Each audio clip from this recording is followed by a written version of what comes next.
Eventually, I made it to the top of the mountain, and I'll tell you that it is not easy. This is tradition.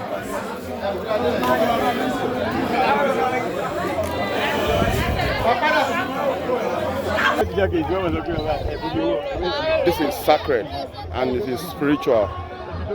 According to history, we're told that there's nothing you ask for on this mountain that will not come to pass. And now I am here, and I've actually asked for so many things.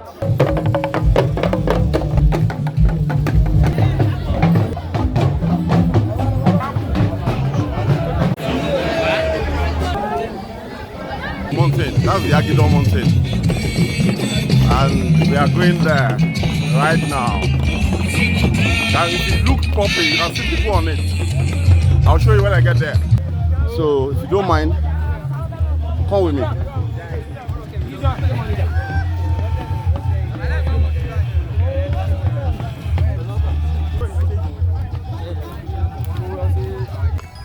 Here's it.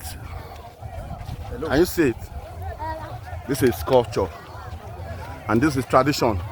Can you see the mountain? How massive it is?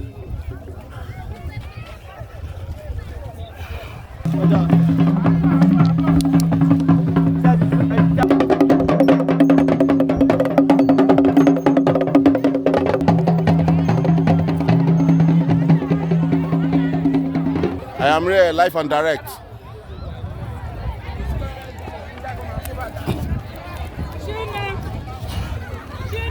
Eventually, I made it to the top of the mountain, and I'll tell you that it is not easy getting there from down. But I'm here already. This is tradition.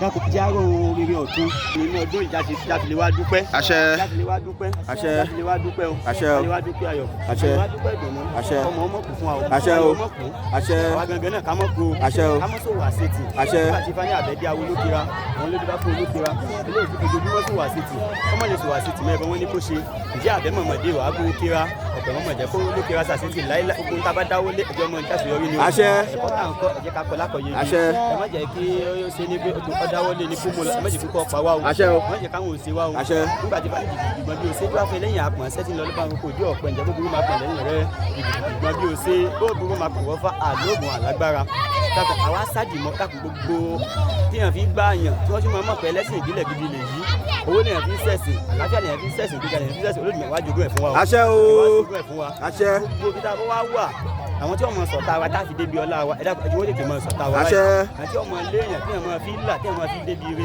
ẹ̀dá ìwé tètè mọ̀ ilé wa báyìí àṣẹ o kálà kálù òye ọdún tí ń bọ̀ ẹ̀dá kan pọ̀dọ̀ wọ̀nyí kí gbà lé ó lé o àṣẹ àṣẹ bọ́bá dà wọ́n dún ẹ̀wá yẹ̀ dúró àṣẹ ọkọ̀ tuntun àyẹ̀wò àṣẹ pọ̀dọ̀ wọ̀nyí o bàbá bá wa sí o àṣẹ o ó yẹ kó ṣe bẹ́ẹ̀ o àṣẹ o àṣẹ òrìṣà lẹ́nu mi ò àṣẹ òrìṣà lẹ́nu mi tí mo bá wí lólùmọ̀ àṣẹ òrìṣà lẹ́nu mi bí mo dúró bí mo wúre ire mi kò ṣàì gbà o bí mo bẹ̀rẹ̀ bí mo dúró ire mi kò ṣàì gbà o àtótó àtótó àtótó àtótó àrèrè ìfá gbogbo ìṣúre tá a rántí wí ẹ bá mú lọ sí àṣẹ ìta àwọn tí ẹ bá mú lọ sí àṣẹ àwọn àti ọ̀sẹ̀ tó a láti kásẹ̀ ìṣúre wá nílẹ̀ láti nígbà tó a ti kíkọ̀ ọ̀sẹ̀ tó a ìṣúre náà ti lọ sí àṣẹ kíkọ́ bá ní ṣe kí olùsùnmọ̀ rẹ̀ bá ní ṣe àṣẹ olè sọ̀rọ̀ sí pé kíkọ́ bá ní ṣe kí olùsùnmọ̀ rẹ̀ bá ní ṣe àṣẹ àwọn tó ṣe fákùn nílẹ̀ kó wá bá ní ṣe àwọn tó ṣe fákùn nílẹ̀ kó wá bá ní ṣe ìfanitó ni tòun olúwo ìfanitó ni tòun olúwo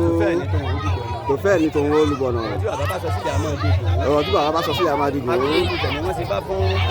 wọ́n ti bá fún aborí kokoko èyí tó ṣẹ́wọ́ lọ sóde òjìmọ́ ko wọ́n ní ṣolóṣó lóhùn olóṣó wọ́n ní ṣó lájẹ́ olóhùn ò lájẹ́ wọ́n ní kí ló wá ní ó láfọ̀ṣẹ́ lòún ní àwọn àṣàbà méjì wọ́n bà lórí ìgbà èdè ní farugbó ṣẹ̀sìn èkejì ní farugbó ṣẹ̀sìn àdúgbò ní jẹ́jẹ́ ń lòún lọ turu gbàjà turu wele adifáfẹ́kò ètò ìṣọmọ àjàníwà wọn ó ní bíire wọn ò tàbí ire wọn òun tóun bá tẹnu bọlẹ̀ òun á máa wí tọ̀tàn gbẹ́tọ̀bọ̀ lóde o tẹ̀m̀bọ̀ lóde o yíwá ikò ìyàwí lónìí kó sọ òun kàṣà ìgbà.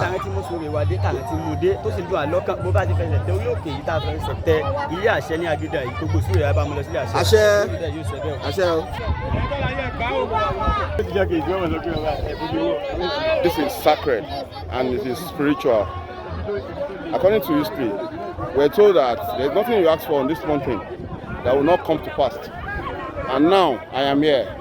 And I've actually asked for so many things. I couldn't get to this phase of the mountain because I have phobia for heights. So at this point, I'm going back to the base. A whole lot of people believe so much in Ifa, but they are so scared to identify with it. Well, Ifa is the truth, is the wisdom of our forefathers, and is a diviner that can put you through life. Ifa, ori mi re o, Ifa agbe mi o. This is Agidan.